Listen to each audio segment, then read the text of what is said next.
Mandatory na pagsusuot ng high visibility vest sa mga rider ipatutupad sa Ilocos Norte simula December 16. Ang detalye ihahatid live ni Gab De Luna. Gab, good morning. Good morning, CJ. Kinabahala ng otoridad ang pagtaas ng road crash incidents nitong taon. Ayon sa Land Transportation Office Region 1, nasa 37 road crash incidents ang naitatala kada araw. Mahigit 50% doon ay sangkot ang mga motorista o motorsiklo. Kaya naman ang Ilocos Norte ay patutupad na ang mandatory wearing of high visibility vest simula December 16.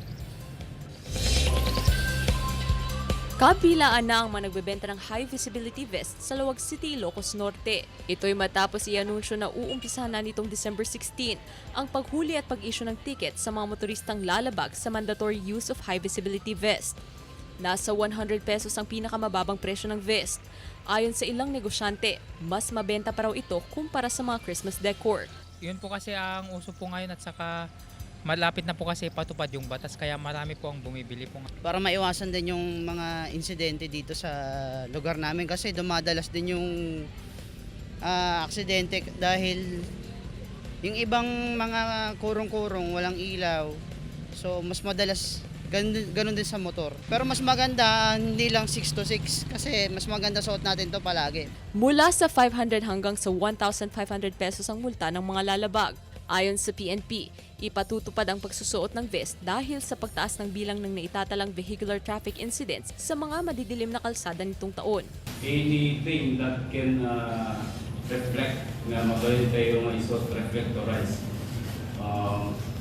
Dili strap, dili workers security vest, dili rider's vest kasi dapat dili rider's jacket nga dati reflectorize na. So, okay mo ka doon yan.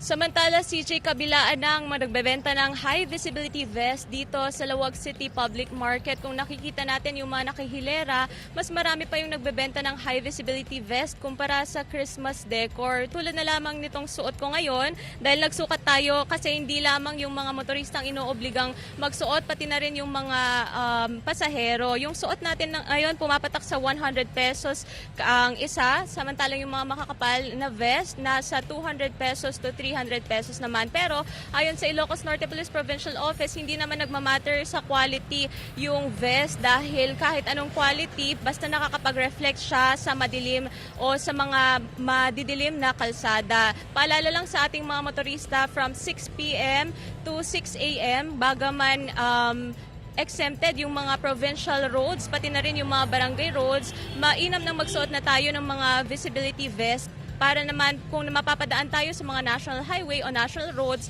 ay handa na tayo para hindi tayo o makaiwas tayo na ma-issuehan ng ticket at the same time para na rin sa ating mga safety o sa safety ng mga motorista dahil sa kaba ng national highway o national road ay wala masyadong ilaw o may mga areas na wala masyadong ilaw.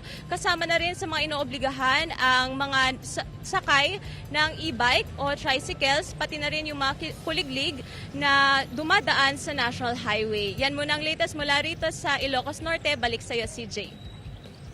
Maraming salamat, Gab De Luna.